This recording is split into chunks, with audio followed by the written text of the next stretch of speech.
Have you ever noticed how everything in the universe seems to spin? Planets spin, stars spin, galaxies spin. Even the tiniest particles, electrons, have something called spin. It's as if the entire cosmos is caught in a cosmic dance that never stops. But why? Why does everything spin instead of just floating quietly in stillness? And what did Richard Feynman realize about this strange truth?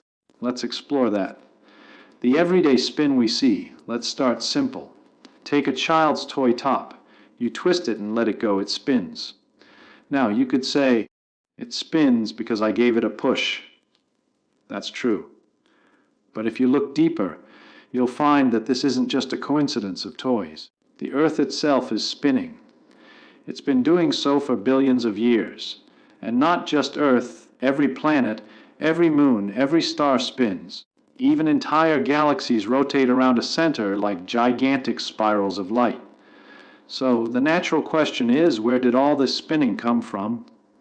Who or what gave that initial twist to the universe?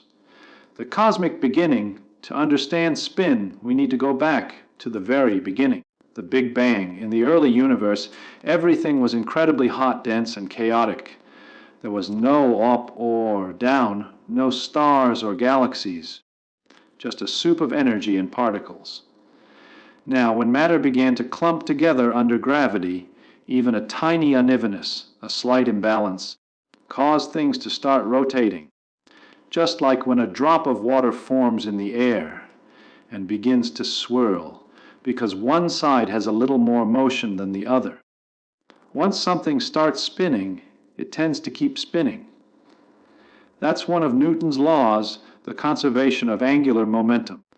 You can see this when a figure skater pulls their arms in. They spin faster because the spin has to go somewhere. Nature doesn't waste motion.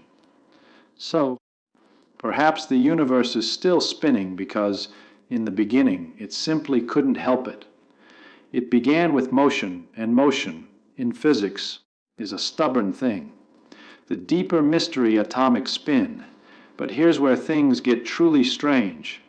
You might think that only big objects spin, planets, stars, galaxies. But when physicists started looking deeper, inside atoms, they found something shocking. Electrons have spin, protons and neutrons too, but not spin like you or I imagine. They aren't tiny spheres rotating on an axis. In fact, electrons aren't little balls at all. They're point-like, meaning they have no physical size. So how can something with no size spin? That's what drove physicists, including Feynman, to scratch their heads. Feynman once said that no one truly understands quantum mechanics, and spin is a perfect example of that mystery. Electron spin isn't literally rotation in space. It's an intrinsic property, a kind of built-in twist to the very fabric of what an electron is. It gives rise to magnetic fields. It determines how atoms form bonds. It even defines the structure of matter itself. Without spin, chemistry wouldn't exist. The world as we know it wouldn't hold together. A thought experiment. The two spheres. Let's imagine something. You're floating in deep space, and in front of you are two identical spheres. One of them is perfectly still. The other one is slowly rotating. Now, how would you know which one is spinning? There's no background, no air, no frame of reference. But if you put little dots on the surface and watch them move, you'll see that one sphere has motion. It has energy. It resists change if you try to stop it. That resistance is angular momentum. This tells us something profound. Even in a universe with no background, no up or down, motion still exists. Spin is not just motion through space. It's something fundamental about space. Feynman often described the universe as being made not of things, but of interactions. Spin, in that sense, isn't an object's property. It's a pattern of how the universe moves around it. The quantum trick half, turn equals flip. Now here's the part that blew physicists' minds. If you take a spinning top and turn it 360 degrees, it looks the same, right? But an electron, if you rotate it 360 degrees, it doesn't return to the same state. It needs a 720-degree turn, 2 full rotations, to look the same again. That's not just strange, it's impossible to visualize in our normal 3D world. Feynman once demonstrated this using a plate trick. He'd spin a plate around and show that after 2 rotations, it returned to the same configuration. He used it to explain why particles like electrons obey special mathematical rules called spinors. To Feynman, the math wasn't describing spinning things, it was describing spinning relationships. Space itself might have a hidden twist, a geometry that loops back on itself only after 2 full turns. So when we say an electron has spin t, we're not describing a physical rotation, but a deep symmetry in the structure of the universe. From the smallest to the largest. Now look at the symmetry again. From electrons to planets to galaxies, everything spins. It's as if spin is the universe's way of balancing motion at all scales. Quantum spin shapes the building blocks of atoms. Rotational motion shapes the evolution of stars and galaxies. Even black holes, the most extreme objects, have spin. Some rotate at nearly the speed of light. Their spin drags space-time itself around them like a cosmic whirlpool. So we see the same pattern repeated. From the subatomic to the cosmic, the universe doesn't sit still. It rotates, it twists, it dances. What we don't yet understand, but here's the uncomfortable truth. We still don't know why the universe chose to spin at all. Why do particles have intrinsic spin? Why do galaxies form spirals instead of static clouds? Why does angular momentum even exist? Some physicists think it's a consequence of the laws of symmetry. Others believe spin is built into the quantum fields that create reality. But there's no ultimate reason, no final why we can give. Maybe spin isn't something that happened to the universe. Maybe it's what the universe is, a self-twisting, self-moving, self-expressing fabric of motion. The Feynman perspective, Feynman once said, "What I cannot create, I do not understand." He meant that to truly know something, you have to see how it's built from the bottom up. But when it comes to spin, even Feynman admitted that our intuition breaks down. We can calculate it perfectly, measure it exactly, but we can't picture it.